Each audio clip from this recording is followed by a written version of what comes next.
दोस्तों, देश की सबसे बड़ी अंतरिक्ष संस्था इंडियन स्पेस रिसर्च ऑर्गेनाइजेशन, जिसको भारतीय अंतरिक्ष अनुसंधान संगठन इसरो भी कहते हैं, तो इसरो के द्वारा 244 पोस्टों पर भर्ती निकाली गई है, जिसमें काफ़ी सारे दिव्यांग साथी भी अप्लाई कर सकते हैं और नॉन दिव्यांग साथी भी अप्लाई कर सकते हैं। तो अगर आप इसरो में काम करना चाहते हैं तो आपके लिए अच्छी अपॉर्चुनिटी है, आप यहाँ पर अप्लाई कर सकते हैं। देखो दोस्तों, जो पोस्टें निकाली गई है वो असिस्टेंट की पोस्ट है, जूनियर पर्सनल असिस्टेंट की पोस्ट है, अपर डिवीज़न क्लर्क की पोस्ट है और इसके अलावा स्टेनोग्राफर की पोस्टें हैं। इसमें अप्लाई करने के लिए आप ऑल इंडिया में कहीं से भी है आप आराम से अप्लाई कर सकते हैं। दोस्तों, ये भर्ती जो है वो अलग अलग जोन में निकाली गई है, अलग अलग पोस्ट के हिसाब से। जैसे पोस्ट नंबर 1 असिस्टेंट वाली पोस्टें हैं तो ये भी अलग अलग जोन में निकाली गई है। अगर हम यहाँ पर दिव्यांगजनों की बात करें तो दिव्यांगजनों के लिए यहाँ पर category A, category B, category C, category D और कैटेगरी ई का यूज़ किया गया है। मतलब देखो, कैटेगरी ए में विजुअली इम्पायर्ड, टोटली ब्लाइंड या लो विज़न वाले आते हैं। कैटेगरी बी में हियरिंग इम्पायर्ड, डेफ या एचएच वाले आते हैं। और कैटेगरी सी में लोकोमोटर डिसेबल्ड, उसमें चाहे कोई ओए वाला हो, ओएल वाला हो, बीएल वाला हो, बीए वाला हो या एलसीडी, डब्ल्यूएवी, एमडीवाई, एसडीएसआई, ये सब जो है वो लोकोमोटर डिसेबल्ड में आते हैं। ठीक है, तो ये सब कैटेगरी सी में इंक्लूड किए गए हैं। इसके अलावा कैटेगरी डी में एएसडी, एसएलडी, आईडी, एमडी ये सब आते हैं और कैटेगरी ई में मल्टीपल डिसेबल्ड आते हैं। तो जब मैं आगे आपको वैकेंसी बताऊंगा तो आप लोग अपनी कैटेगरी के हिसाब से समझ जाना। तो देखो, क्योंकि ये अलग अलग जोन में निकाली गई है तो सबसे पहला जोन है अहमदाबाद और सबसे पहली पोस्ट की जो बात कर रहे हैं वो हम असिस्टेंट की बात कर रहे हैं। तो इसमें कैटेगरी ए में एक पोस्ट है, कैटेगरी बी में भी एक पोस्ट है, कैटेगरी सी में भी एक पोस्ट है, बाकी डी और ई में नहीं है। इसके बाद दोस्तों अगला जोन है यहाँ पर बेंगलुरु। यहाँ पर कैटेगरी ए के लिए एक पोस्ट है, कैटेगरी बी के लिए 3 पोस्टें हैं, कैटेगरी सी में यहाँ पर एक पोस्ट है, बाकी डी और ई में नहीं है। इसके बाद अगला जोन है हासन, यहाँ पर दिव्यांगजनों की अलग से कोई पोस्ट नहीं है। फिर अगला जोन है यहाँ पर हैदराबाद, यहाँ पर कैटेगरी ए वालों के लिए 2 पोस्टें हैं, बी वालों के लिए 1 पोस्ट है, बाकी और किसी के लिए नहीं है। फिर अगला जोन है यहाँ पर महेंद्रगिरी, यहाँ पर कैटेगरी सी वालों के लिए 1 पोस्ट है, बाकी और किसी के लिए नहीं है। अगला जोन है यहाँ पर नई दिल्ली, यहाँ पर भी दिव्यांगजनों की अलग से कोई पोस्ट नहीं है। फिर अगला जोन है यहाँ पर श्रीहरिकोटा, यहाँ पर कैटेगरी ए वालों के लिए 2 है, कैटेगरी बी वालों के लिए भी 2 पोस्टें हैं, बाकी और किसी के लिए नहीं है। फिर दोस्तों अगला जोन है यहाँ पर तिरुवनंतपुरम, यहाँ पर कैटेगरी ए वालों के लिए 1 पोस्ट है, बाकी और किसी के लिए नहीं है। इस तरीके से असिस्टेंट की अगर हम टोटल पोस्टों की बात करें दिव्यांगजनों की, तो सभी जोन में मिलाकर कैटेगरी ए वालों के लिए 7 पोस्टें हैं और कैटेगरी बी वालों के लिए भी 7 पोस्टें हैं, कैटेगरी सी वालों के लिए यहाँ पर 3 पोस्टें हैं। बाकी कैटेगरी ए में कौन आता है, बी में कौन आता है, सी में कौन आता है, डी ई में कौन आता है, ये मैं आपको पीछे बता चुका हूँ। फिर देखो अगली पोस्ट है यहाँ पर जूनियर पर्सनल असिस्टेंट की। तो यहाँ पर भी जोन वाइज ये भर्ती निकाली गई है। तो पहला जोन है अहमदाबाद। अहमदाबाद में कैटेगरी ए वालों के लिए 1 पोस्ट है, बी वालों के लिए नहीं है, कैटेगरी सी वालों के लिए भी 1 पोस्ट है। फिर इसके बाद अगला जोन है यहाँ पर बेंगलुरु। बेंगलुरु में कैटेगरी ए वालों के लिए 2 पोस्टें हैं, बी वालों के लिए नहीं है, सी वालों के लिए 2 पोस्टें हैं।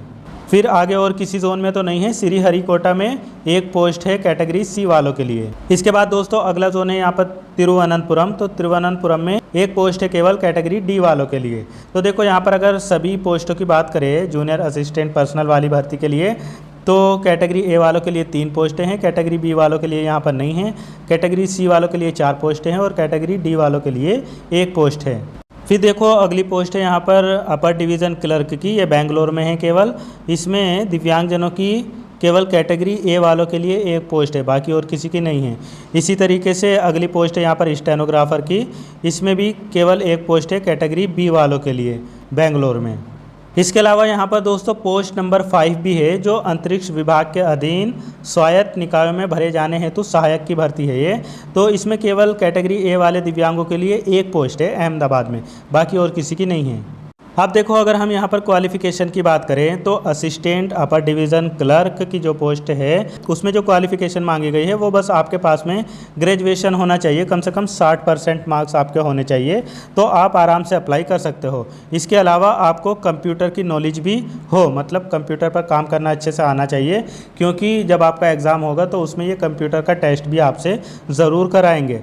इसके अलावा जो अगली पोस्टें हैं जैसे जूनियर पर्सनल असिस्टेंट या स्टेनोग्राफर, तो इसके लिए आपके पास में ग्रेजुएशन तो होना ही चाहिए 60% मार्क्स के साथ में। इसके अलावा आपको 1 ईयर एक्सपीरियंस भी होना चाहिए स्टेनोटाइपिस्ट या स्टेनोग्राफर में। और इसके अलावा यहाँ पर आपकी मिनिमम स्पीड 60 वर्ड पर मिनट इन इंग्लिश में होनी चाहिए स्टेनोग्राफी में, और कंप्यूटर पर काम करना भी आना चाहिए अच्छे से।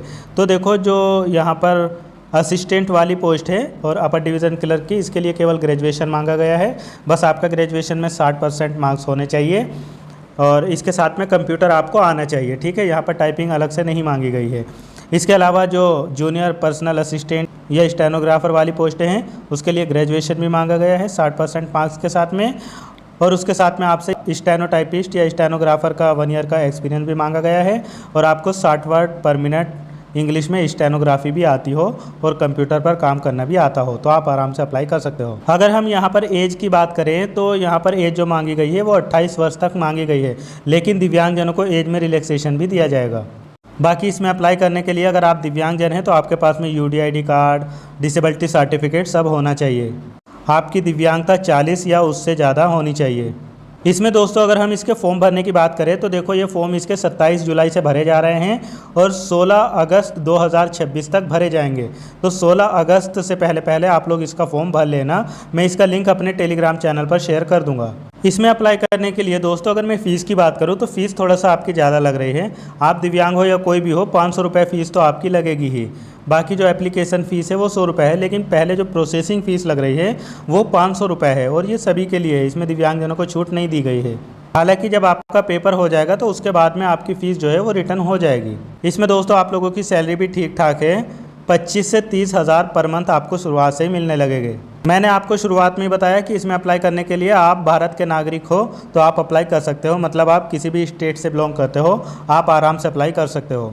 इसमें दोस्तों अगर हम एग्ज़ाम पैटर्न की बात करें तो आपका असिस्टेंट और UDC वाली जो पोस्टें हैं उसके लिए आपसे पार्ट 1 में जनरल इंग्लिश पूछी जाएगी, जिसमें 50 क्वेश्चन हो गए जो 50 मार्क्स के हो गए। फिर पार्ट बी में क्वांटिटी एप्टीट्यूड पूछा जाएगा, उसमें भी 50 क्वेश्चन 50 मार्क्स, जनरल इंटेलिजेंस के भी 50 क्वेश्चन 50 मार्क्स और जनरल नॉलेज के भी 50 क्वेश्चन 50 मार्क्स। तो इस तरीके से टोटल क्वेश्चन जो हो गए वो 200 हो गए और ये 200 ही मार्क्स के हो गए। इसके लिए आपको 150 मिनट का टाइम दिया जाएगा। इसमें 0.25 की नेगेटिव मार्किंग भी रहेगी।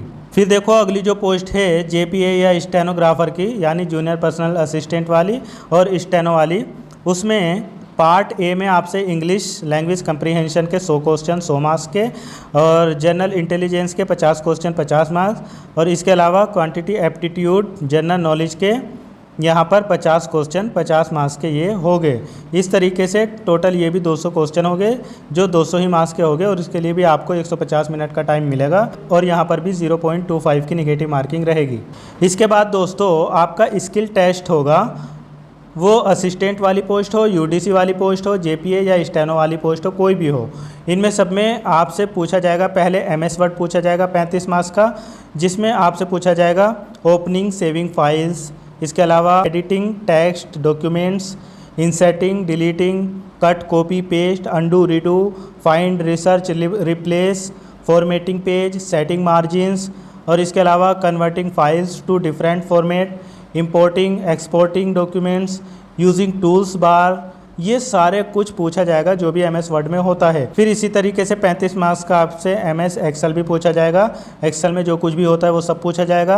फिर MS पावर पॉइंट भी आपसे पूछा जाएगा 30 मार्क्स का, और इसके लिए आपको 75 मिनट का टाइम दिया जाएगा।